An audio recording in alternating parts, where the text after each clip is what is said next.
श्री स्वामी समर्थ. येणारं वर्ष सर्वांना सुखाचं, समृद्धीचं आणि आनंद जावं, त्यासाठी मी तुम्हाला एक छोटासा उपाय सांगणार आहे. स्वामींची सेवा तर आपण करत आहोत, त्याचबरोबर तुम्हाला एक छोटासा उपाय करायचा आहे. काय करायचं आहे? आज संध्याकाळी म्हणजेच रात्री 12 वाजता जेव्हा नवीन वर्ष चालू होईल, 12:10 ते 12:40 पर्यंत तुम्हाला हा उपाय करायचा आहे. कापूर घ्यायचा आहे.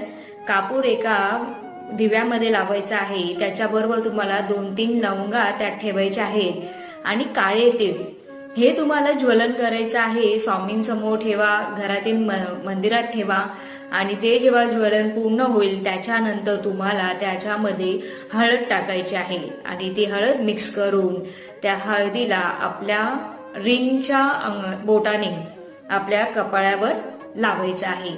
करून बघा, ह्याच्यामुळे निगेटिव्ह एनर्जी सगळी आपल्या बॉडीतील निघून जाते आणि नवीन वर्ष मस्तपैकी जाईल. श्री स्वामी समर्थ.